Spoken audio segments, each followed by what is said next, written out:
इस वीडियो में हम बात करेंगे क्वेश्चनर मेथड की, जो एक डेटा कलेक्शन का मेथड है। जब भी आप कोई रिसर्च करते हैं तो उसमें कई सारे मेथड्स इस्तेमाल करते हैं डेटा का कलेक्शन करने के लिए या लोगों से जानकारी प्राप्त करने के लिए। इसमें कई सारे विधियां आ सकती हैं, जैसे इंटरव्यू मेथड हो गया, क्वेश्चनर मेथड है, सर्वे हो सकता है, ऐसे ही कई अन्य मेथड्स हैं। इसमें से एक हम आज देखेंगे जो है क्वेश्चनर मेथड या प्रश्नावली विधि। प्रश्नावली विधि का उपयोग करके हम कैसे डाटा एकत्र करते हैं, कैसे जानकारियां लेते हैं, इसके बारे में जानेंगे।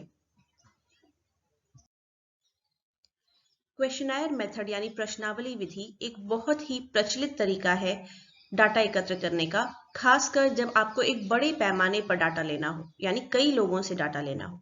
ये न सिर्फ कोई व्यक्ति या शोधकर्ता इस्तेमाल करते हैं, बल्कि कुछ निजी कंपनियां, कुछ पब्लिक सेक्टर्स या गवर्नमेंट तक इस मेथड का इस्तेमाल करती है। जब उन्हें एक बड़े पैमाने पर डाटा लेना हो, एक बड़े एरिया से या एक बड़े संख्या में लोगों से उन्हें जब कोई जानकारी चाहिए होती है, तो वो ये मेथड इस्तेमाल करते हैं। इस मेथड में एक प्रश्नावली का उपयोग होता है। और प्रश्नावली क्या होती है?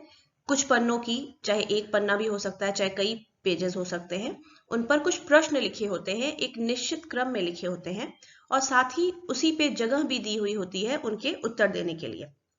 इसी को हम प्रश्नावली कहते हैं। ये प्रश्नावली लोगों को आमतौर पर बाई पोस्ट भेजी जाती है, उनको डाक से भेजी जा सकती है, या आमने सामने भी बैठकर कभी कभी भरवा सकते हैं। हालांकि ऐसे में फिर ज्यादा अच्छा रहता होगा कि साक्षात्कार विधि अगर ले लेते तो हम ज्यादा बेहतर जानकारी ले पाते हैं, अगर आमने सामने ही हमें जानकारियां लेनी है। पर कभी कभी आमने सामने बैठाकर भी प्रश्नावलियां भरवाई जाती हैं। हालांकि जब डाक के माध्यम से हम भेजते हैं तो ये ज्यादा उपयोगी होता है, क्योंकि हमें एक बड़ी संख्या में लोगों से डाटा एकत्र करना होता है, और डाक से हम उन लोगों को भेज देते हैं, क्योंकि हम हर एक से बैठकर आमने सामने इंटरव्यू मेथड यूज करके जानकारी नहीं ले सकते हैं। इसलिए हम प्रश्नावलियां भेज देते हैं और वो फिर उसे भरकर डाक से हमें वापस भेज देते हैं। यहाँ पर ध्यान देना होगा कि जब हम ऐसा डाक से करते हैं, यानी डाक से जब हम प्रश्नावलियां भेज रहे हैं, तो साथ ही में एक स्टैम्प्ड एनवलप उसके अंदर लगाकर भेजना होता है। क्योंकि अगर सामने वाले व्यक्ति को क्वेश्चनर भर के फिर अपने पैसे लगाकर अगर उसे आपको वापस डाक भेजनी होगी, तो शायद वो इंटरेस्ट नहीं दिखाएगा, उसे कोई रुचि नहीं होगी आपका कार्य करने में या वो प्रश्नावली भरने में। क्वेश्चनर ईमेल से भी आजकल भेजे जाते हैं, क्योंकि ऑनलाइन चीजों का जमाना है, ऑनलाइन कई चीजें की जा रही हैं, तो ऑनलाइन भी फिल किया जाता है। एक लिंक होता है, उस पर आप जाकर भर देते हैं। वहां पे टिक मार्क टाइप के क्वेश्चंस रहते हैं, या कुछ आंसर देने के लिए भी जगहें हो सकती हैं, और वहां आप अपना रिस्पॉन्स दे सकते हैं। तो क्वेश्चनर मेथड में जिसको भी हम क्वेश्चनर भेज रहे हैं, जो भी हमारा उत्तरदाता है, हम अपेक्षा करते हैं कि वो स्वयं उस प्रश्नावली को भरे, न कि किसी और से भरवाए। एक प्रश्नावली में 3 मुख्य भाग होते हैं। उसका जनरल फॉर्म, मतलब आमतौर पे उसका स्ट्रक्चर कैसा है, फॉर्म कैसा है, किस तरह के उसमें प्रश्न है। दूसरा होता है क्वेश्चंस का सीक्वेंस, किस क्रम में क्वेश्चंस दिए गए हैं। और तीसरी महत्वपूर्ण बात आती है question formulation and wording. Questions किस प्रकार के हैं और क्या शब्दों का इस्तेमाल हुआ है क्वेश्चंस को लिखने में। ये 3 महत्वपूर्ण हिस्से हैं जब हम एक प्रश्नावली की बात करते हैं, कि प्रश्नावली विधि से अगर हमें जानकारियां एकत्र करनी है, तो इन 3 महत्वपूर्ण पहलुओं को हमें समझना होगा और उन पर ध्यान देना होगा कि ये ठीक प्रकार से हों, तभी हमें एक अच्छी जानकारी लोगों से मिल पाएगी।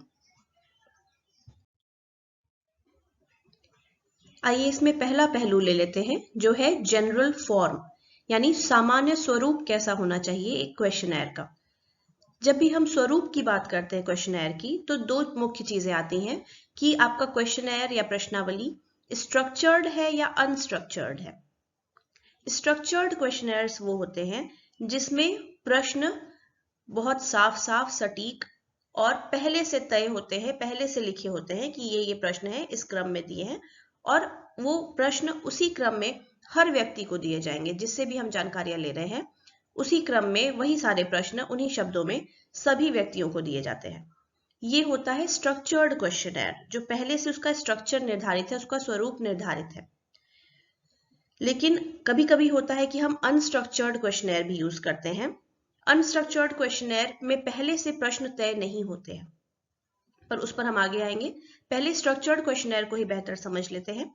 स्ट्रक्चर्ड क्वेश्चनेयर में जो प्रश्न दिए हैं पहले से प्रश्न तय हैं, एक निश्चित क्रम में दिए हुए हैं और सभी व्यक्तियों को वो उसी क्रम में उसी तरह से प्रस्तुत किए जाएंगे। स्ट्रक्चर्ड क्वेश्चनेयर में क्वेश्चंस जो होंगे वो ओपन टाइप के भी हो सकते हैं, क्लोज्ड टाइप के भी हो सकते हैं। ओपन क्वेश्चंस कब कहते हैं? जब आपको कोई प्रश्न दिया होता है और फिर नीचे कुछ लाइनें दे दी या कुछ जगह दे दी जहां आपसे बोला जाता है कि आप अपने शब्दों में इसका उत्तर दीजिए या लिखिए। क्लोज्ड क्वेश्चंस क्या होते हैं? जहां पर आपको रिस्पॉन्स फिक्स होता है। जैसे मान लीजिए एक प्रश्न पूछा और आपको 4 ऑप्शंस दे दिया।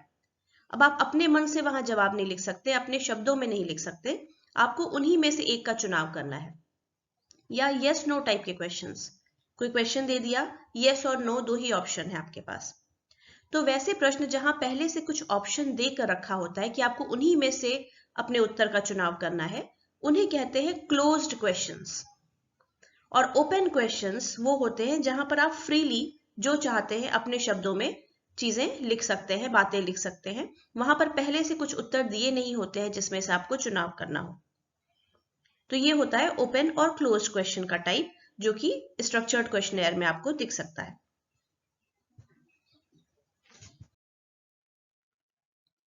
स्ट्रक्चर्ड क्वेश्चनेयर्स में क्वेश्चंस भी तय होते हैं और साथ ही कुछ ऑल्टरनेटिव्स या कुछ ऑप्शंस दिए होते हैं आंसर्स के लिए, और उसमें से व्यक्ति को चुनना होता है। जिस प्रश्नावली में इस तरह का स्ट्रक्चर नहीं होता है उसे कहते हैं अनस्ट्रक्चर्ड क्वेश्चनेयर या नॉन स्ट्रक्चर्ड क्वेश्चनेयर। यहाँ पे स्ट्रक्चर नहीं होता या पहले से एक कोई गठित स्वरूप नहीं होता है क्वेश्चनेयर का, प्रश्न पहले से तय नहीं होते हैं। ऐसे में क्या होता है कि मान लीजिए किसी इंटरव्यूअर को या साक्षात्कारकर्ता को हमने बता दिया कि आपको उत्तरदाताओं से ये जानकारियां लेनी है, पर हमने उन्हें एग्जैक्ट प्रश्न नहीं बताया कि आपको यही वाले प्रश्न इन्हीं शब्दों में पूछने हैं। ये हमने उत्तरदाता के जवाबों पर छोड़ दिया और साक्षात्कारकर्ता के ऊपर छोड़ दिया कि वो क्या प्रश्न कैसे पूछेंगे। तो अब यहाँ क्या होता है कि हर उत्तरदाता के साथ प्रश्न बदलते रहते हैं, शब्द भी बदल जाएंगे। उत्तरदाता किसी प्रश्न का क्या जवाब देते हैं उससे फिर एक नया प्रश्न निकल सकता है। तो यहाँ प्रश्न समान नहीं होते हर उत्तरदाता के लिए। यहाँ पे हर पार्टिसिपेंट या हर रिस्पोंडेंट के लिए क्वेश्चंस थोड़े भिन्न हो जाते हैं, अलग अलग हो जाते हैं, शब्द भी बदल जाते हैं। और ऐसे प्रश्नावलियां जो होती हैं, जो अनस्ट्रक्चर्ड क्वेश्चनेयर होते हैं, उसमें पहले से कोई ऑप्शंस भी नहीं होते। हमें उत्तरदाता के अपने शब्दों में ही क्वेश्चंस का जवाब नोट करना होता है। तो ऐसे जो क्वेश्चनेयर होंगे, ऐसी प्रश्नावलियां जो होंगी, उन्हें हम अनस्ट्रक्चर्ड क्वेश्चनेयर या नॉन स्ट्रक्चर्ड क्वेश्चनेयर कह सकते हैं। कई बार क्योंकि हमें सामने वाले के उत्तरदाता के अपने शब्दों में चीजें नोट करनी होती हैं और उत्तरदाता जितना बोलेंगे उतना कुछ हम लिखकर जल्दी से नोट नहीं कर सकते हैं, इसलिए कई बार ऐसे तरह के प्रश्नावलियां जब यूज की जाती हैं तो टेप रिकॉर्डर का इस्तेमाल होता है, ताकि हम उत्तरदाता के जवाबों को रिकॉर्ड कर लें, फिर बाद में उसको आराम से प्ले करके उसे नोट कर लें। यहाँ पर स्ट्रक्चर्ड क्वेश्चंस का एक स्वरूप दिखाया गया है, जैसा कि एक स्ट्रक्चर्ड क्वेश्चनेयर में होता है कि प्रश्न पहले से तय होते हैं और कुछ न कुछ ऑप्शंस आपको दिए होते हैं, आपको उसी में से अपने उत्तर का चुनाव करना है। कुछ अपने मन से या एक्स्ट्रा आप अपने शब्दों में नहीं बता सकते। जैसे यहाँ पर आप देखिए, पहला क्वेश्चन है, do you have a driver's licence? क्या आपके पास ड्राइविंग का लाइसेंस है? ऑप्शन 2 ही है यहाँ पर, यस या नो, या होगा या नहीं होगा। कोई और उत्तर आप इसमें नहीं दे सकते, आपको कोई ऑप्शन नहीं दिया गया, कोई जगह नहीं दी गई है कोई अपना उत्तर बताने के लिए या अपने विचार रखने के लिए। आपको इन्हीं 2 ऑप्शंस में से अपना उत्तर चुनना है। इसी तरह से, which subject do you enjoy the most at school? आप स्कूल में किस सब्जेक्ट को बहुत पसंद करते हैं, एंजॉय करते हैं? अब यहाँ पर कुछ सब्जेक्ट्स के नाम दे दिया और आपको इसमें अपना उत्तर चुनना है।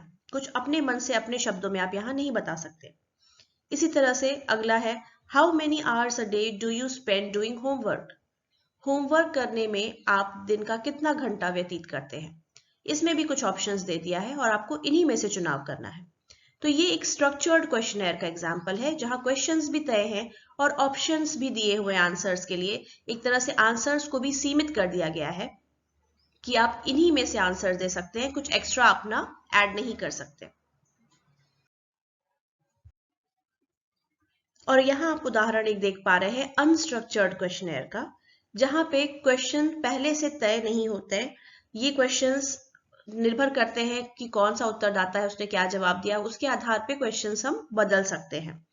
यहाँ पर पूछ रहा है why did you choose teaching as a career, in the space given below give the reasons why you chose to become a teacher. तो आपको टीचिंग एक करियर के तौर पे क्यों पसंद है, और नीचे दिए गए जगह में आप बताइए अपने शब्दों में कि आपने टीचर बनना क्यों चुना, ये पूछ रहा है। तो एक तरह से आप ये भी अंतर देख पा रहे हैं स्ट्रक्चर्ड और अनस्ट्रक्चर्ड क्वेश्चनेयर में, कि स्ट्रक्चर्ड क्वेश्चनेयर में बहुत हद तक प्रश्न क्लोज्ड होते हैं, जैसा भी आपने पिछले वाले एग्जाम्पल में देखा कि प्रश्न क्लोज्ड थे, यानी कुछ ऑप्शंस दे दिया, उसी में से चुनाव करना है। जबकि अनस्ट्रक्चर्ड क्वेश्चनेयर में आमतौर पर प्रश्न ओपन होते हैं, जैसा यहाँ आप देख पा रहे हैं कि आपको एक प्रश्न पूछा गया, आपको स्पेस दे दी गई, कुछ जगह दे दी गई, आपको वहां अपने शब्दों में लिखना है, और हर व्यक्ति यहाँ पर अपने शब्दों में अपने विचारों को व्यक्त कर सकता है। यहाँ पहले से कोई फिक्स्ड ऑप्शंस नहीं है जिसमें से ही आपको चुनाव करना पड़े। यहाँ पर भी आप राइट साइड में एग्जाम्पल्स देख पा रहे हैं स्ट्रक्चर्ड क्वेश्चनेयर के और अनस्ट्रक्चर्ड क्वेश्चनेयर के। स्ट्रक्चर्ड क्वेश्चनेयर आमतौर पर क्लोज्ड एंडेड क्वेश्चंस वाले होते हैं, जिसमें ऑप्शंस दिए होते हैं और उसी में से आपको चुनना है। अनस्ट्रक्चर्ड क्वेश्चनेयर में लंबे आंसर्स लिखने की जगह होती है, इंसान अपने शब्दों में चीजें बता सकता है। तो स्ट्रक्चर्ड क्वेश्चनेयर्स की खासियत ये है, उसमें फायदा ये होता है कि इसे एडमिनिस्टर करना या करवाना किसी प्रतिभागी पर या उत्तरदाता पर आसान होता है, और साथ ही जब क्वेश्चंस का आपको जवाब मिल जाए कई सारे लोगों का, तो उसको एनालाइज करना, उसका आकलन करना भी काफी आसान होता है और कम खर्चीला होता है। कभी कभी जो ऑप्शंस दिए होते हैं ऐसे क्वेश्चनर्स में, उत्तर के ऑप्शंस जो दिए होंगे, उसकी वजह से आपको क्वेश्चन भी क्लियर होता है। जैसे मान लीजिए एक कोई प्रश्न आपको क्वेश्चनर में पूछा हो, आप कितना पढ़ते हैं। अब यहाँ उत्तर लिखना हो अगर आपको और कोई ऑप्शंस न दिए हो, तो आप कंफ्यूज होंगे कि ये पूछा क्या जा रहा है। कितना पढ़ते हैं यानी कब, क्या मुझे घंटों में बताना है, क्या कितने पृष्ठ पढ़ते हैं, कितने पेजेस एक दिन में पढ़ते हैं ये बताना है, क्या महीने में कितना पढ़ते हैं ये बताना है। और 4 तरह के लोग 4 अलग ढंग से इस क्वेश्चन को समझेंगे और अपने अपने हिसाब से उत्तर देंगे। लेकिन अगर ऑप्शंस दिए होते हैं तो आपको समझ में आ जाता है कि अच्छा ये व्यक्ति क्या पूछ रहा है। जैसे अगर क्वेश्चन दिया हो कि आप कितना पढ़ते हैं और ऑप्शंस में दिया हो 2 से 4 घंटा, 5 से 10 घंटा, 11 से 15 घंटा, इस तरह से दिया हो, तो आप समझ जाएंगे कि अच्छा ये क्वेश्चन पूछ रहा है कि कितने घंटे पढ़ाई की जाती है।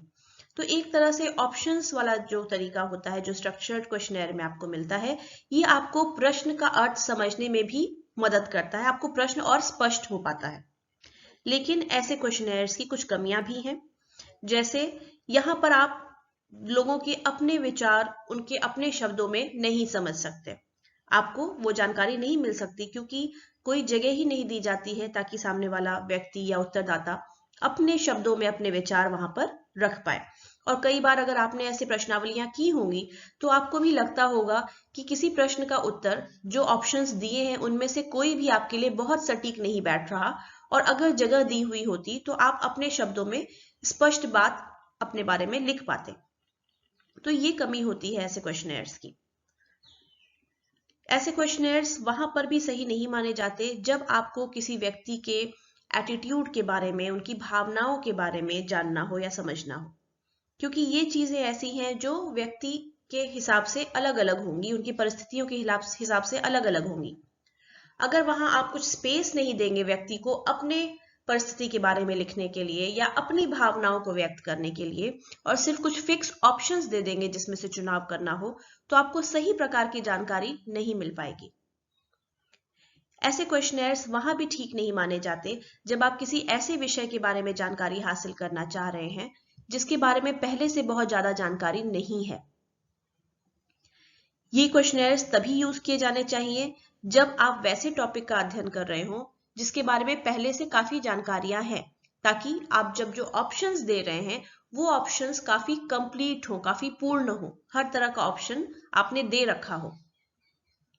जब ऐसा नहीं होता है, जब किसी फील्ड के बारे में अधिक जानकारी नहीं है तो आप नहीं समझ पाते कि आपको कितने ऑप्शंस देने हैं जो पर्याप्त होंगे जिसमें सब लोगों के आंसर्स लगभग मिल ही जाएं। ऐसी केसेस में अनस्ट्रक्चर्ड क्वेश्चनर यूज करना बेहतर होता है, जहां आप स्पेस दे देते हैं और उत्तरदाता अपने हिसाब से अपने उत्तर लिख पाता है। अब दूसरे पहलू की बात कर लेते हैं, जो है क्वेश्चन सीक्वेंस यानी प्रश्नों का क्रम। अगर आप पहले से बनी बनाई कोई प्रश्नावली का इस्तेमाल कर रहे हैं जानकारी लेने के लिए, तो उसमें आप प्रश्नों का क्रम नहीं बदल सकते, प्रश्न नहीं बदल सकते, और इन पहलुओं के बारे में जानकारी आपको मदद कर सकती है, लेकिन वो उतनी कारगर नहीं होगी। पर अगर आप अपने शोध के लिए या अध्ययन के लिए एक प्रश्नावली का निर्माण कर रहे हैं, उस केस में ये पहलू जो हम यहाँ पर देख रहे हैं, इसको समझना और जरूरी हो जाता है। जिसमें दूसरा महत्वपूर्ण पहलू जो हम देखेंगे वो है क्वेश्चन का सीक्वेंस या प्रश्नों का क्रम। ये आपको लग सकता है कि प्रश्नों के क्रम से कोई फर्क नहीं पड़ेगा, लेकिन क्योंकि आप मनोविज्ञान के बारे में बात कर रहे हैं तो इनसे काफी फर्क पड़ता है। प्रश्न किस क्रम में है उससे बहुत प्रभाव पड़ता है। प्रश्नावली कितनी प्रभावशाली होगी या कितनी अच्छी गुणवत्ता के, अच्छी क्वालिटी के आंसर्स आपको मिल पाएंगे, ये निर्भर करता है कि प्रश्नों के शब्द के साथ साथ प्रश्नों का क्रम क्या है।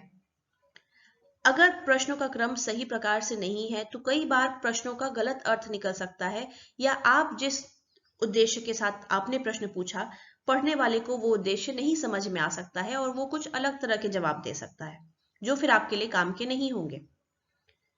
प्रश्नों का क्रम बिल्कुल स्मूथ होना चाहिए, सारे प्रश्न एक दूसरे से जुड़े होने चाहिए और लगना चाहिए कि पहला प्रश्न जो पूछा गया उसका जो हमने उत्तर दिया उससे संबंधित ही फिर कुछ अगला पूछा जा रहा है।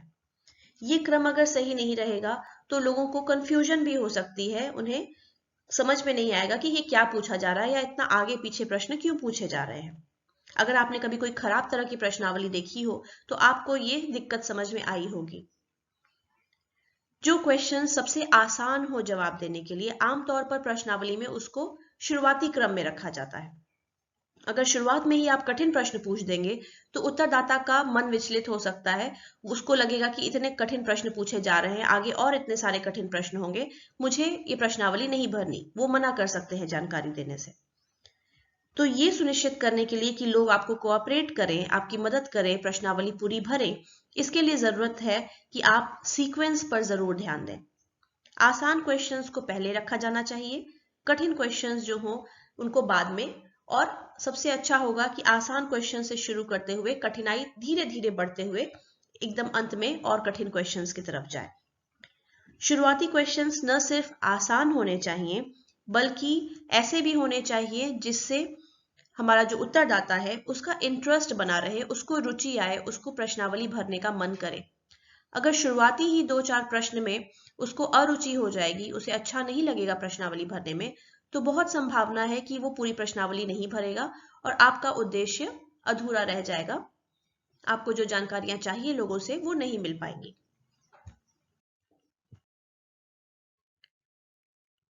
ये सलाह दी जाती है कि आमतौर पर इन 3 प्रकार के प्रश्न शुरुआती प्रश्नों के रूप में कभी पूछे नहीं जाने चाहिए एक प्रश्नावली में। पहला, वैसे प्रश्न जो आपके यानी उत्तरदाता के स्मृति पर या उसकी बुद्धिमत्ता पर बहुत जोर डालें, यानी एक प्रश्नावली के शुरुआती प्रश्न ऐसे नहीं होने चाहिए जिससे कि उत्तरदाता को अपने दिमाग पर बहुत जोर डालना पड़े।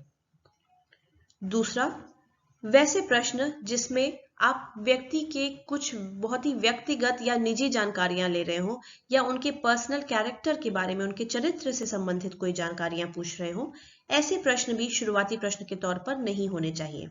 इससे उत्तरदाता असहज हो जाता है और काफी संभावना है कि वो आगे प्रश्नावली भरने से मना कर देगा या प्रश्नावली अधूरी छोड़कर आपको लौटा देगा। तीसरा, प्रश्न जिसमें व्यक्ति के अपनी सैलरी या इनकम की बात की गई हो, ऐसे प्रश्न शुरुआती प्रश्नों के तौर पे पूछे जाने से लोग असहज हो जाते हैं, उन्हें शक भी होने लगता है कि आखिर ये हमारी सैलरी क्यों जानना चाहते हैं, हम कितना कमाते हैं, क्या इनकम है हमारे परिवार की, ये क्यों जानना चाहते हैं, और फिर वो विचलित हो जाते हैं, प्रश्नावली भरना छोड़ देते हैं और आपका उद्देश्य अधूरा रह जाएगा। तो ऐसे 3 प्रकार के प्रश्न जो कि बहुत ही व्यक्तिगत लगे, बहुत ही निजी लगे उत्तरदाता को, उसको बहुत जोर डालना पड़े अपने दिमाग में, बहुत सोच विचार करना पड़े जवाब देने में, या उनकी इनकम या सैलरी से संबंधित प्रश्न हो, इस तरह के प्रश्नों को शुरुआती प्रश्नों के तौर पे नहीं पूछा जाना चाहिए। शुरुआती प्रश्नों के बाद आगे जो प्रश्न पूछे जाएं वो वैसे प्रश्न होने चाहिए जो आपके शोध के लिए बहुत महत्वपूर्ण है, बहुत जरूरी प्रश्न है, और ये प्रश्न एक दूसरे से कनेक्टेड भी होने चाहिए, लिंक होने चाहिए। और आपको खुद विचार करना चाहिए कि अगर आप एक उत्तरदाता हो और आपको प्रश्न के जवाब देने पड़े तो आपको किस क्रम में प्रश्नों का जवाब देने में आसानी होगी, सहज लगेगा। अगर आप ये नहीं सोच पा रहे हैं तो इसके लिए भी एक उपाय है। अगर आप अनस्ट्रक्चर्ड क्वेश्चनर इस्तेमाल कर रहे हैं तब तो हमें प्रश्न पहले से तय नहीं होते हैं और उत्तरदाता के जवाब के आधार पर फिर हमें अगला प्रश्न उससे संबंधित करना चाहिए। पर अगर आप स्ट्रक्चर्ड क्वेश्चनर बना रहे हैं जहां प्रश्न पहले से तय होंगे और आप नहीं समझ पा रहे हैं कि प्रश्नों का सही क्रम क्या रखने से उत्तरदाता को आसानी होगी, तो ऐसी परिस्थिति में एक पायलट स्टडी कर लेना सबसे अच्छा रहता है। पायलट स्टडी एक तरह का अध्ययन होता है जिसमें हम अपने रिसर्च में जो भी वस्तुएं इस्तेमाल कर रहे हैं, जैसे आप एक प्रश्नावली बना रहे हैं, आपको प्रश्नावली इस्तेमाल करनी है, तो प्रश्नावली को हम एक निश्चित उत्तरदाता के समूहों के ऊपर एडमिनिस्टर करेंगे, उन पे क्वेश्चंस करवाएंगे। ये वो लोग नहीं होंगे जिनके लिए हम प्रश्नावली बना रहे हैं, पर उनसे ही मिलते जुलते तरह के लोग होंगे, उसी उम्र वय के लोग हों, उसी जेंडर के लोग हों वगैरह, और उन पे हम वो प्रश्नावली भरने के लिए देंगे और उनसे फिर हम बाद में फीडबैक लेते हैं कि आपको इस प्रश्नावली में कहाँ दिक्कतें लगी।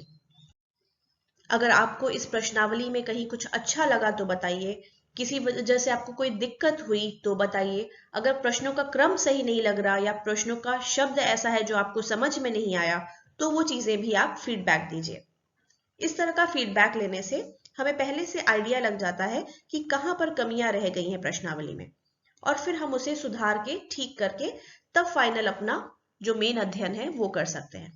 तो ऐसे तरह का जो अध्ययन होता है, जो एक तरह से आप समझ लीजिए जैसे मॉक टेस्ट हम बोलते हैं कि मेन टेस्ट के पहले हम एक मॉक टेस्ट या मॉक इंटरव्यू करते हैं, उसी तरह से होती है एक पायलट स्टडी।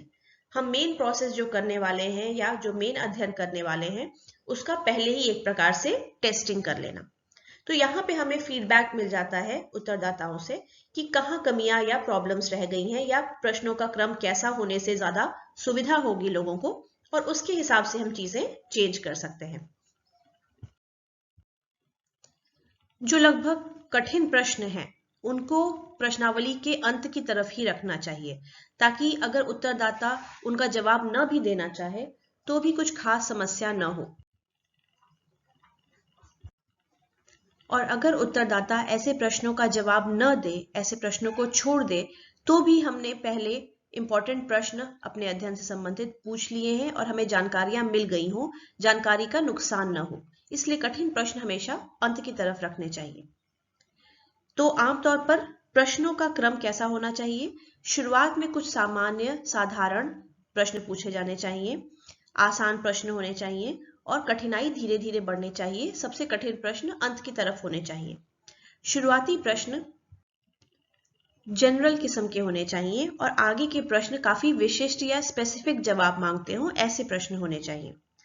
ये भी ध्यान रखा जाना चाहिए कि जिस प्रश्न का उत्तर व्यक्ति को देना है वो न सिर्फ उस प्रश्न के आधार पर उत्तर देता है, बल्कि उसके पहले पूछे गए 2-4 प्रश्नों को भी ध्यान में रखता है। इसलिए प्रश्नों का क्रम बहुत मायने रखता है। उदाहरण के लिए, अगर आपने एक प्रश्नावली में किसी व्यक्ति से पूछा कि आमतौर पर आप कॉफी के लिए कितनी कीमत चुकाते हैं, और उन्होंने कुछ रुपयों में उत्तर दिया, उसके बाद अगर अगला प्रश्न आप पूछेंगे कि आपको किस ब्रांड की कॉफी पसंद है, मान लीजिए उन्होंने कोई एक ब्रांड बता दिया कि नेस्कैफे की कॉफी पसंद है, फिर अगला प्रश्न आपका आ गया कि आपको ये वाले ब्रांड की कॉफी आखिर क्यों पसंद है, तो बहुत संभव है कि आपने ऊपर क्वेश्चन पूछा था कि आप कॉफी के लिए कितना पैसा देते हैं, तो बहुत संभव है कि वो पैसे के ही अर्थ में या पैसे के ही संदर्भ में इसका जवाब देंगे कि मुझे ये कॉफी इसलिए पसंद है कि बड़ी सस्ती है या बहुत महंगी नहीं है। तो यहाँ पर क्या हुआ कि आपने जो 2 प्रश्न पहले पूछे थे उसका प्रभाव आपके आगे वाले प्रश्न के जवाब पे पड़ा कि उन्होंने कोई कॉफी वो क्यों पसंद करते हैं, इसका उत्तर पैसे के ही कंटेक्स्ट में दिया, क्योंकि आपने ऊपर पैसे के बारे में पूछा था, तो उन्हें लगा कि आप यही जानना चाहते हैं कि पैसे कम लग रहे हैं या ज्यादा लग रहे हैं, इसी आधार पे कोई कॉफी पसंद या नापसंद करेगा।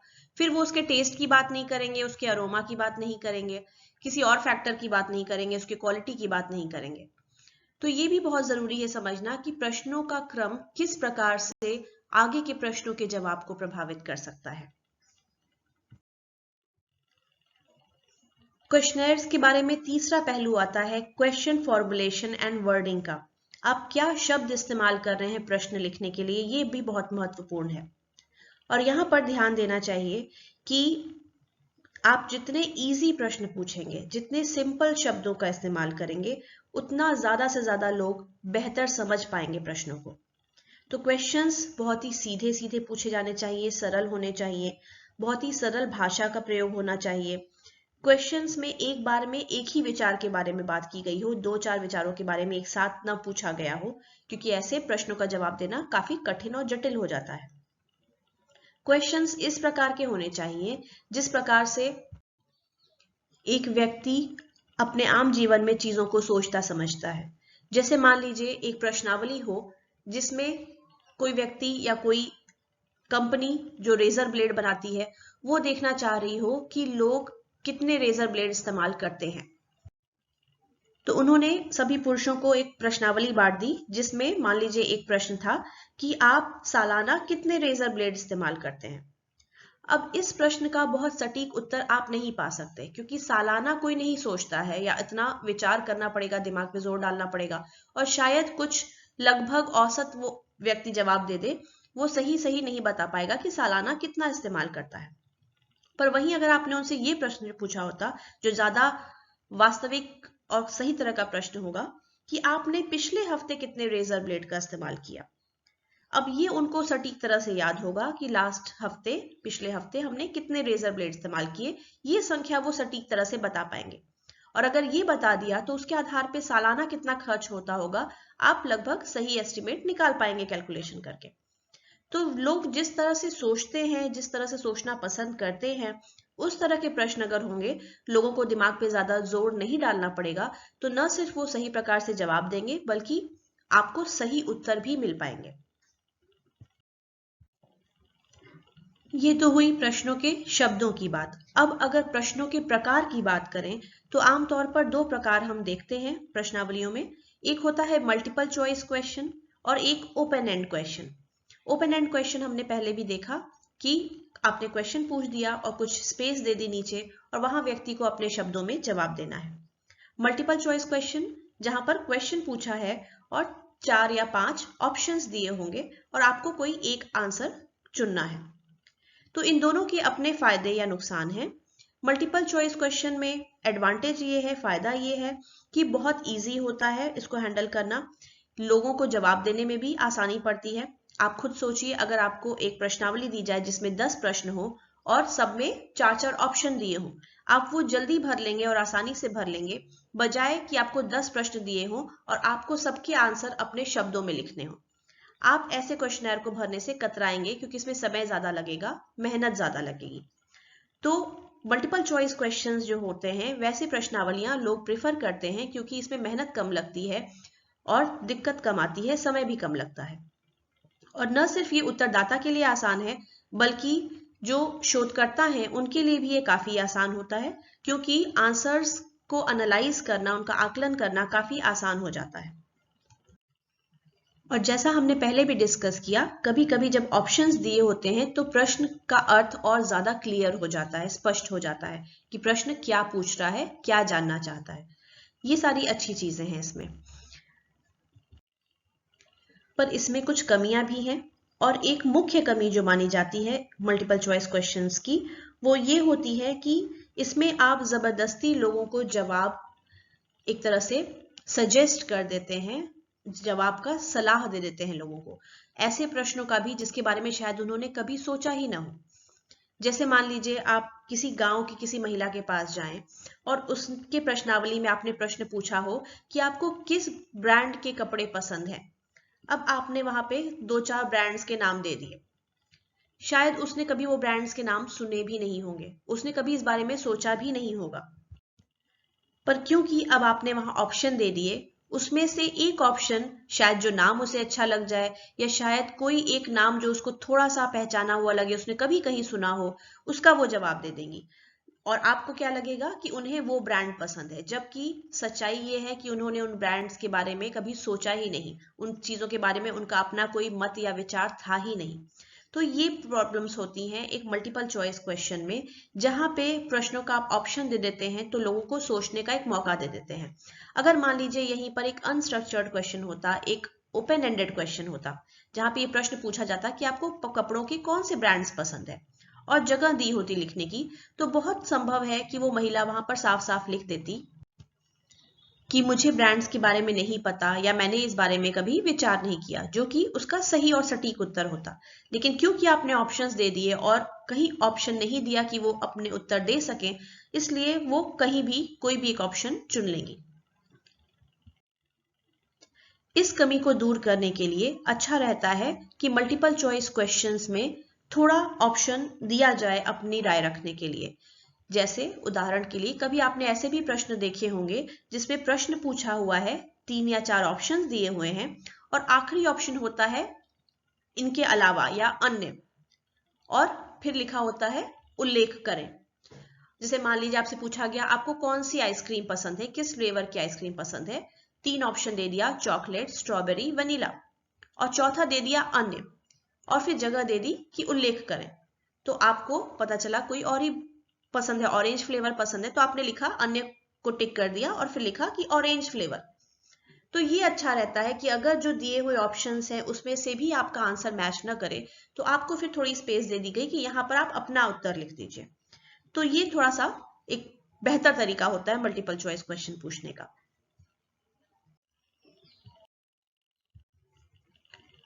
कुछ परिस्थितियों में मल्टीपल चॉइस क्वेश्चन सही विकल्प नहीं होते हैं, उन्हें नहीं पूछा जाना चाहिए, खासकर जब आप लोगों के अपने विचार जानने में इच्छुक हो। वहां पर आप ओपन एंडेड क्वेश्चंस पूछ सकते हैं, जहां पर व्यक्ति अपना खुलकर विचार रख सकता है और आंसर दे सकता है। हालांकि इसमें दिक्कत ये होती है, फायदा तो ये है कि आप हर व्यक्ति का अपना विचार यहाँ पर जान सकते हैं, आपको ज्यादा सटीक जानकारी मिलेगी। पर ओपन एंडेड क्वेश्चंस के साथ थोड़ी दिक्कत ये हो जाती है कि न वो सिर्फ उत्तरदाता के लिए कठिन होता है, बल्कि शोधकर्ता के लिए भी कठिन होता है। उत्तरदाता को समय ज्यादा देना पड़ेगा, सारी बातें लिखनी पड़ेंगी शब्दों में, समय लगेगा, मेहनत लगेगी इसमें। और जो शोधकर्ता है उनके लिए मुश्किल इसलिए हो जाती है क्योंकि अगर उसको इन क्वेश्चंस का एनालिसिस करना है, उत्तरों का आकलन करना है, और एक व्यक्ति का एक बार में वो नहीं करेगा, एक समूह का देखेगा कि आमतौर पे इन लोगों के कैसे विचार होते हैं या क्या राय होती है, तो इसका आकलन करने में उसको बहुत दिक्कत आएगी, क्योंकि 10 तरह के लोग 10 तरह से एक ही बात को बोलेंगे, या सबके अलग अलग प्रकार के विचार होंगे। तो एनालिसिस करने में काफी दिक्कत आने लगती है। एक शोधकर्ता को अगर सही प्रकार की जानकारियां जाननी है प्रश्नावली विधि के माध्यम से, तो उन्हें शब्दों के चुनाव पर बहुत ध्यान देना होता है। प्रश्न जो पूछे गए हैं उनके शब्द कैसे हैं, शब्द ऐसे होने चाहिए जो कि बहुत आसान हो, जो कि आम भाषा के हों, जो व्यक्ति आम तौर पर इस्तेमाल करता है, ताकि उसे समझने में कठिनाई ना हो। और अगर ऐसे शब्द इस्तेमाल आपने किए हैं जिनके अलग अलग अर्थ निकल सकते हैं, तो उनको समझा देना चाहिए प्रश्न में ही। या तो ऐसे शब्द इस्तेमाल ही ना करें जिनके एक या उससे अनेक, एक से ज्यादा अर्थ निकल सकते हैं, पर अगर करना जरूरी हो तो शब्द का अर्थ क्लियर कर दें। जैसे मान लीजिए इंग्लिश का अगर कोई क्वेश्चनर हो और वहां क्वेश्चन पूछा हो कि आपको बैंक्स कितने पसंद हैं। अब इंग्लिश में बैंक शब्द का मतलब आप जो बैंक से समझते हैं, जहां पैसे जमा करते हैं, निकालते हैं, वो भी होता है, और बैंक नदी के तट को भी कहते हैं। अब आपसे पूछा गया कि आपको बैंक्स कितने पसंद हैं, और इस शब्द का एक से ज्यादा अर्थ है, और आपने क्लियर नहीं किया प्रश्न में कि आप किस बैंक की बात कर रहे हैं, तो सामने वाला व्यक्ति कंफ्यूज होगा और उसे जो अर्थ लगेगा उसके हिसाब से वो उत्तर देगा। फिर आपके पास अनेक प्रकार के उत्तर आ जाएंगे, और आप जिस उद्देश्य से आपने पूछा था वो उद्देश्य फिर पूरा नहीं होगा। तो शब्दों पर ध्यान देना बहुत जरूरी है, जहां पर इस तरह के शब्द इस्तेमाल करें जो कि थोड़े दो अर्थ के हैं या दो मतलब उसके निकाले जा सकते हैं, वहां पे क्लियर कर देना चाहिए कि आप किस मतलब की बात कर रहे हैं। क्वेश्चंस के शब्द ऐसे होने चाहिए जो कि बहुत ही भावनात्मक प्रतिक्रिया जगाने वाले नहीं हो। कुछ ऐसे शब्द नहीं हो जिनसे खतरा महसूस हो व्यक्ति को। ऐसे शब्द या शब्दों का समूह न इस्तेमाल हुआ हो जिससे उत्तरदाता को लगे कि मेरी इज्जत पर एक लांछन लगाया जा रहा है या मुझे कुछ ऐसा डायरेक्ट कहा जा रहा है। क्वेश्चन के शब्द जो हो वो ऐसे भी ना हो जिससे कि आंसर बायस हो जाए, आंसर एक निश्चित प्रकार का हो जाए। जैसे मान लीजिए अगर आप किसी से प्रश्न करते हैं, प्रश्नावली में आपने एक प्रश्न डाला हुआ है कि आमतौर पर लोग इस नेता को बहुत पसंद करते हैं, आपकी क्या राय है। अब ये प्रश्न ऐसा हुआ कि अगर आपने सिर्फ पूछा होता कि आपको कौन सा नेता पसंद है तो शायद विभिन्न प्रकार के आंसर आते, पर जब आपने ये कह दिया कि आमतौर पर तो लोग इस नेता को पसंद करते हैं, आपको कौन सा पसंद है, तो जाहिर सी बात है अब उसका झुकाव उसी नेता की तरफ होगा, क्योंकि कोई भी नहीं चाहता कि हम बाकी दुनिया से अलग और कटे हुए दिखें। तो यहां पर आपने उसके उत्तर को एक तरह से प्रभावित कर दिया। इस तरह के प्रश्न बिल्कुल नहीं रखने चाहिए जो उत्तरदाता के उत्तर को एक निश्चित दिशा की ओर मोड़ दें या प्रभावित कर दें। उदाहरण के लिए एक और प्रश्न हम ले लेते हैं। मान लीजिए आपने प्रश्न पूछा कि आपको ये फला वस्तु कितनी पसंद है। अब यहां पर क्या है कि आपने पहले से ये आकलन कर लिया, अनुमान कर लिया कि ये चीज पसंद तो होगी ही। अब हम पूछ लेते हैं कि कितनी पसंद है। क्या पता उस व्यक्ति को वो चीज पसंद ही ना हो, वो उस चीज के बारे में जानता तक ना हो, पर आपने ऐसा प्रश्न कर दिया तो अब वो थोड़ा बाध्य हो जाता है इस प्रकार का जवाब देने के लिए कि हाँ कम पसंद है, ज्यादा पसंद है, लेकिन वो यहाँ शायद पूरी तरह से ना कह पाए कि नहीं मुझे ये पसंद ही नहीं या मुझे पता ही नहीं कि ये क्या चीज है। तो इस तरह के प्रश्न कभी नहीं होने चाहिए जो उत्तरदाता के उत्तर को एक निश्चित दिशा दे दें, एक निश्चित तरफ मोड़ दें। उनको पूरी फ्रीडम होनी चाहिए बिना किसी तरह से प्रभावित हुए कि उन्हें क्या उत्तर देना है। तो ये सारी चीजें समझने के बाद आइए बहुत ही ब्रीफली देख लेते हैं कि एक अच्छी प्रश्नावली की क्या खूबियां होती हैं, क्या गुण होते हैं। एक अच्छी प्रश्नावली छोटी होनी चाहिए और आसान होनी चाहिए। जितना संभव हो कम से कम प्रश्न रखने चाहिए। एक अच्छी प्रश्नावली में प्रश्न एक निश्चित क्रम में होने चाहिए और वो क्रम जो हो वो लॉजिकल रूप से एक दूसरे से कनेक्टेड हो। आसान क्वेश्चंस शुरुआत में, कठिन क्वेश्चंस बाद की तरफ। अगर प्रश्नावली में कुछ बहुत व्यक्तिगत तरह के प्रश्न रखने हैं तो उन्हें अंत की तरफ ही रखना चाहिए, क्योंकि शुरुआत में रखने से व्यक्ति असहज महसूस कर सकता है और शायद फिर प्रश्नावली के आगे के प्रश्नों का जवाब न देना चाहे। प्रश्नावली में शब्द बहुत ही आसान होने चाहिए। शब्दों में प्रयास करना चाहिए कि अगर कोई ऐसा शब्द इस्तेमाल कर रहे हैं जिसका एक से ज्यादा अर्थ हो सकता है तो ये चीज क्लियर कर दें। कोई भी बहुत टेक्निकल शब्द इस्तेमाल नहीं करना चाहिए। आम बोलचाल की भाषा का शब्द हो तो लोग समझ पाएंगे, अच्छे से जवाब दे पाएंगे। अगर कोई टेक्निकल शब्द है जिसका कि एक खास फील्ड के लोग अर्थ समझ सकते हैं पर शायद हर कोई उसका अर्थ न जानता हो, तो ऐसे शब्दों को अवॉइड करना ही बेहतर है। प्रश्न किसी भी प्रकार के आप लिख सकते हैं उसमें। डाइकोटोमस प्रश्न यानी जिसमें सिर्फ यस और नो दो ही तरह के आंसर हो सकते हैं, ये लिख सकते हैं। मल्टीपल चॉइस क्वेश्चंस भी डाल सकते हैं जिसमें 2-4 ऑप्शंस रहते हैं, या ओपन एंडेड क्वेश्चन दे दिया और फिर स्पेस दे दी ताकि व्यक्ति अपने शब्दों में जवाब लिखे। हालांकि ये ध्यान रखना चाहिए कि आखिरी प्रकार का जो है ओपन एंडेड प्रश्न, इसको एनालाइज करना मुश्किल होता है और इसलिए जहां तक हो सके इसको अवॉइड करने का प्रयास करना चाहिए एक प्रश्नावली में, जब तक कि जो जानकारी आपको चाहिए वो जानने के लिए ऐसे प्रश्नों को इंक्लूड करना जरूरी ना हो। साथ ही एक क्वेश्चनर में कुछ कंट्रोल क्वेश्चंस डालना बहुत जरूरी है। कंट्रोल क्वेश्चंस वैसे क्वेश्चंस होते हैं जो ये चेक करते हैं कि आपने उत्तरदाता से जो जवाब पाए हैं वो कितने विश्वसनीय हैं, क्या वो सही तरह से जवाब दिए गए हैं या नहीं। जैसे मान लीजिए अगर आप एक जगह कोई प्रश्न पूछते हैं व्यक्ति से कि आप ये उत्पाद कितना इस्तेमाल करते हैं, तो एक बार इसका जवाब वजन में मांगा जा सकता है, कितना इस्तेमाल करते हैं, 2 किलो, 4 किलो, 10 किलो। और आगे कहीं चल के फिर एक प्रश्न आ सकता है कि आप ये उत्पाद कितने दाम का खरीदते हैं। अब मान लीजिए वो कुछ बोलेंगे 50 रुपए, 100 रुपए, जो भी इस तरह के ऑप्शन हो सकते हैं, या उनको अगर लिख कर बताना हो। अब इसमें आप क्रॉस चेक कर सकते हैं। कोई उत्पाद की आप बात कर रहे हैं और आपको पता होगा कि मार्केट में उसका आजकल दाम क्या चल रहा है। अगर उसके आसपास ही उन्होंने बताया कि इतना वजन इस्तेमाल करते हैं, 10 किलो आटा हमारे घर में लग जाता है, और जब दाम पूछा गया कि महीने में आपको 10 किलो आटा मतलब कि उन्होंने बता दिया शुरुआत में कि 10 किलो आटा लगता है। अब आपने पूछा कि आपको आटे का कितना पेमेंट करना होता है, दाम कितना आप चुकाते हैं। मान लीजिए उन्होंने कुछ बोला 500 रुपए या कुछ बोला इस तरह से। अगर ये आसपास लग रहा है, अगर लग रहा है कि हाँ ये संभव है, 10 किलो आटे का दाम 500 रुपया आज के समय में पड़ेगा, तो ये समझ में आ गया कि चलिए जवाब विश्वसनीय है, इस व्यक्ति ने सोच समझ के प्रश्नावली में ठीक ढंग से जवाब दिए हैं। अगर इन रिस्पॉन्सेज में बहुत भिन्नता आती है कि एक जगह तो उसने बोला कि 10 किलो आटा लगता है, दूसरी जगह बोल रहा है हाँ 20 रुपया लगता है आटे का, तो आपको समझ में आ जाएगा कि व्यक्ति ने सही प्रकार से जवाब नहीं दिया है, मनमाने ढंग से कुछ भी क्वेश्चन का आंसर कर दिया है, कहीं भी बस रैंडम टिक मार्क कर दिया है और सही तरह से जवाब नहीं दिया है। तो शायद ये प्रश्नावली हमें इग्नोर कर देनी चाहिए, उसको नकार देना चाहिए, क्योंकि ये सही जानकारी नहीं दे रही है। तो ये चीजें चेक करने के लिए कंट्रोल क्वेश्चंस डालना बहुत जरूरी है। किसी भी क्वेश्चनर में वैसे क्वेश्चंस को अवॉइड करना चाहिए जो कि उत्तरदाता की भावनाओं को आहत कर सकते हैं, हर्ट कर सकते हैं। किसी भी क्वेश्चनर में चाहे ऑब्जेक्टिव टाइप क्वेश्चंस हो, मल्टीपल चॉइस क्वेश्चन हो, ओपन एंडेड क्वेश्चन हो, क्वेश्चनर स्ट्रक्चर्ड हो या अनस्ट्रक्चर्ड हो, कुछ खाली जगह देनी चाहिए ताकि व्यक्ति को अगर कुछ लिखना हो, कुछ कैलकुलेशन करना हो तो वो कर सके।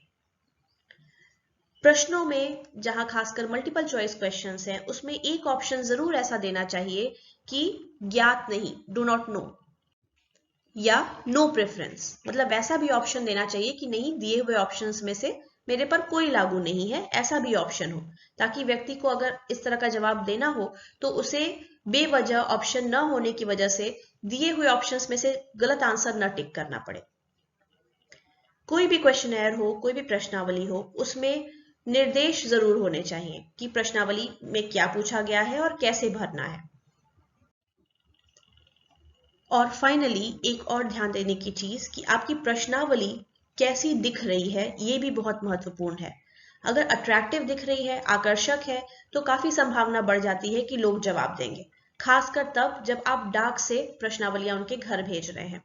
अगर वो अट्रैक्टिव नहीं है, पेपर की क्वालिटी अच्छी नहीं है, उसका कलर अच्छा नहीं है, अच्छी तरह से साफ सुथरे तरह से नहीं बनी हुई है, तो लोग उसको करने के लिए आकर्षित नहीं होंगे, इग्नोर करेंगे और नहीं भरना चाहेंगे। आइए अब अंत में देख लेते हैं कि एक प्रश्नावली विधि इस्तेमाल करने का किसी भी शोध में क्या फायदा हो सकता है और क्या कमियां या हानियां इससे जुड़ी हैं। फायदा पहला तो ये है कि ये बहुत ही सस्ता तरीका है, इसमें खर्च बहुत कम आता है, और खासकर जब आपको एक बहुत बड़े क्षेत्रफल के एरिया में लोगों पे डाटा लेना है, बहुत लोग बिखरे हुए हैं, अलग अलग हिस्सों में हैं और उनसे जानकारियां लेनी है, नहीं संभव है कि आप हर जगह ट्रैवल करके जाएं और साक्षात्कार विधि से जानकारियां ले पाएं, इंटरव्यू कर पाएं, सर्वे कर पाएं, सर्वेक्षण कर पाएं। ऐसी जगहों पर क्वेश्चनेयर विधि बहुत ही आसान हो जाती है और सस्ती भी पड़ती है। आपने डाक से सबके घर पर क्वेश्चनर भेज दिया और वो लोग भर के उसे वापस भेज देंगे। दूसरी अच्छी बात है क्वेश्चनर मेथड में कि ये इंटरव्यूअर के बायस से फ्री होता है। जैसे जब कोई शोधकर्ता अगर इंटरव्यू के माध्यम से, साक्षात्कार के माध्यम से जानकारियां एकत्र करता है, तो उसके अपनी सोच, अपने विचार, अपनी भावनाएं भी इंटरव्यू को प्रभावित करती हैं। लेकिन यहाँ पर ऐसा कुछ भी नहीं होगा।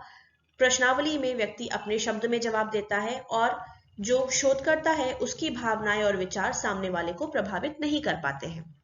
इससे हमें सही जानकारी मिलती है। प्रश्नावली में एक अच्छी बात यह भी है कि इसमें उत्तरदाता को पर्याप्त समय मिलता है कि वो सोच विचार कर अपने जवाब दे। ये आमतौर पे एक अच्छी चीज होती है, पर कभी कभी ये एक कमी के रूप में भी देखी जा सकती है। अच्छी चीज क्यों होगी? क्योंकि आपको पर्याप्त समय मिला, आप सोचकर जवाब दे पाए। साक्षात्कार में ये नहीं हो पाता। आपसे प्रश्न पूछा गया, आप थोड़ा समय लेंगे, लेकिन फिर आपको कुछ बोलना पड़ता है, जवाब देना पड़ता है। शायद उतनी देर में आप ठीक से सोच नहीं पाए कि आपको क्या बोलना था। लेकिन क्वेश्चनेयर मेथड में ये प्रॉब्लम नहीं है। यहाँ पे आप सोच के अच्छी तरह से समझ के जवाब दे सकते हैं, पर कभी कभी ये नेगेटिव भी चला जाता है, क्योंकि अगर आपको बहुत ज्यादा समय दे दिया जाए सोचने विचारने के लिए, तो आप बहुत ज्यादा दिमाग लगाकर फिर आपको जो चीजें व्यक्त करनी थी वो न करके खुद को अच्छा दिखाने के लिए कुछ और चीजें व्यक्त कर देते हैं। चौथी बात जो अच्छी है क्वेश्चनेयर मेथड में, वो ये है कि अगर आपको ऐसे उत्तरदाताओं से जवाब चाहिए जिनसे मिल पाना या जिन तक पहुंच पाना थोड़ा कठिन होगा, जैसे वो दूर दराज के इलाकों में अगर रहते हों और वहां जाना उतना संभव नहीं है, आसान नहीं है, तो इन लोगों से भी हम जानकारियां ले सकते हैं, क्योंकि प्रश्नावली हम उन तक डाक के माध्यम से भेज सकते हैं।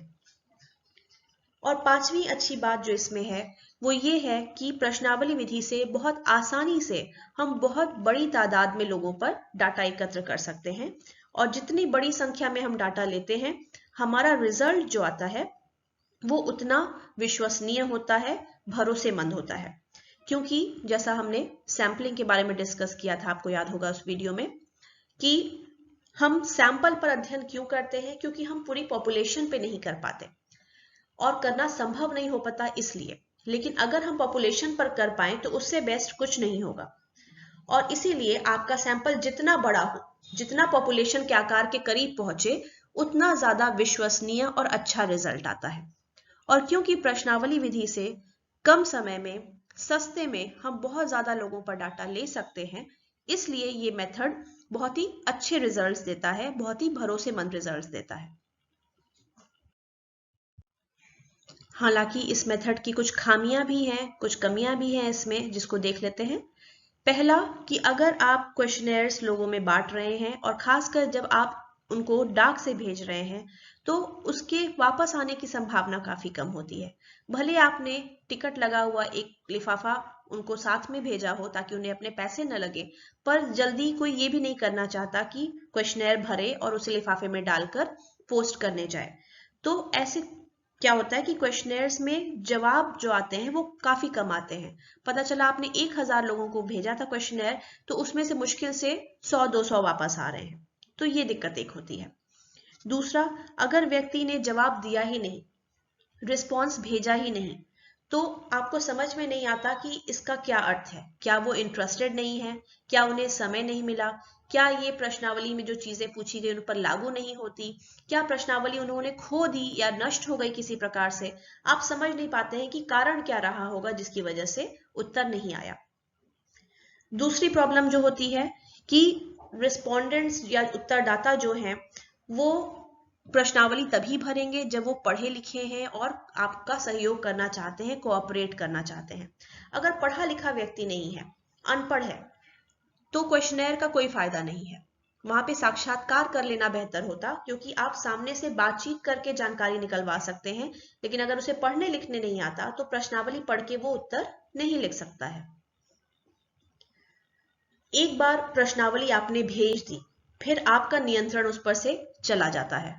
फिर अब आप उसमें प्रश्नों में फेरबदल नहीं कर सकते। किसी को कोई प्रश्न नहीं समझ में आया तो आप सामने आके समझा नहीं सकते। व्यक्ति भरता है या नहीं भरता है या कितने देर से भरता है, इस पर भी आपका कोई वश नहीं रह जाता। तो ये एक कमी है, जैसा कि एक साक्षात्कार में नहीं होता, क्योंकि साक्षात्कार की दिशा आप अपने हिसाब से मोड़ सकते हैं। प्रश्नावली के साथ ये भी एक समस्या है, और खासकर ओपन एंडेड क्वेश्चंस के साथ, जहां पे व्यक्ति अपने शब्द में जवाब देते हैं, कि कई बार जवाब समझ में नहीं आते। व्यक्ति ने सही शब्द नहीं लिखे होते, या सही हैंडराइटिंग नहीं हो सकती है कि आप पढ़कर समझ पाएं, या उन्होंने जो बात व्यक्त की है वो आपको बहुत सही समझ में नहीं आ रही है, क्लियर तरह से उन्होंने नहीं बताया है। तो ऐसे जवाबों का आप क्या करें, इसको कैसे एनालाइज करें। और अगर उसने प्रश्न पूरा छोड़ ही दिया है, जवाब दिया ही नहीं है, तो इसको क्या समझा जाए कि वो असहज महसूस कर रहे थे इसलिए जवाब नहीं दिया, बहुत लिखना पड़ेगा इसलिए जवाब नहीं दिया, इसका कोई उत्तर है ही नहीं, इस बारे में उनका कोई विचार है ही नहीं, क्या समझा जाए, ये भी मुश्किल होती है समझने में। एक और समस्या जो आती है कि जब आप क्वेश्चनेयर्स भेजते हैं, प्रश्नावलियां आपने भेजी, मान लीजिए 1000 लोगों को भेजी, मान लीजिए आपका कोई प्रश्न था कि आपको मिडिल क्लास लोग जो हैं, जो कि 40 से 60 की उम्र के बीच के हों और सरकारी नौकरी करते हों, ऐसे लोगों पर जानकारी चाहिए। मान लीजिए आपने ऐसे 1000 लोगों को पहचाना और उनको आपने प्रश्नावलियां भेज दी। अब इसमें से मान लीजिए 500 या 600 प्रश्नावलियां भरकर आपके पास लौटाई गई और बाकी लोगों ने नहीं भेजी। अब आपको यहां समझना कठिन हो जाता है कि जो प्रश्नावलियां नहीं आई तो क्या कारण रहा होगा। आपने 1000 लोगों को पहचाना पर उसमें से 500 ही प्रश्नावलियां वापस आई। काफी संभव है कि ये वो लोग रहे होंगे जिन्होंने उतना समय दिया, जिनको वो प्रश्नावली अच्छी लगी, इंटरेस्टिंग लगी, उनको उसको भरने का मन किया, उनके दिमाग में जो विचार है उससे संबंधित प्रश्न रहे होंगे, उनको अच्छा लगा कि हाँ यहाँ मेरे विचार मांगे जा रहे हैं इस चीज के बारे में। और हो सकता है बाकी लोगों को चीजें इंटरेस्टिंग नहीं लगी हो, सही नहीं लगी हो, प्रश्नावली अच्छी नहीं लगी हो। तो जो लोगों ने जवाब दिया वो सच में रिप्रेजेंटेशन करते थे उस पॉपुलेशन का जिस पर आपको अध्ययन करना था, सही प्रतिनिधित्व करते हैं कि नहीं, ये समझना बहुत मुश्किल हो जाता है। एक और कमी है इस मेथड की कि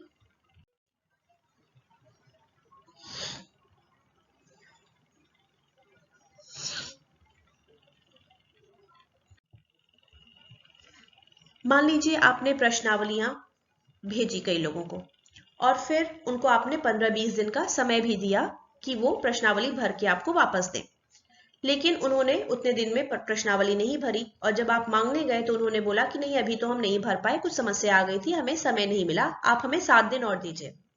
आपने फिर उन्हें 7 दिन और समय दे दिया, तब भी वो नहीं भर पाते हैं, फिर 7 दिन और मांगते हैं। ऐसे आप कई बार उन्हें समय देंगे और अंततः जब उन्हें लगेगा कि बहुत वो परेशान हो गए हैं, आप बार बार मांग रहे हैं, तो वो क्या करेंगे, अंत में जैसे तैसे कुछ भी जवाब देके भर के आपको प्रश्नावली वापस कर देंगे।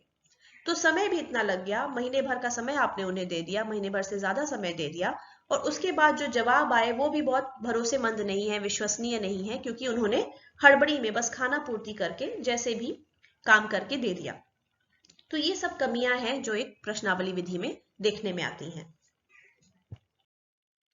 तो यहाँ पे हमने शोध करने में जो भी विधियां इस्तेमाल होती हैं जानकारी एकत्र करने के लिए, उसमें से एक बहुत प्रचलित विधि क्वेश्चनेयर मेथड या प्रश्नावली विधि के बारे में देखा। धन्यवाद।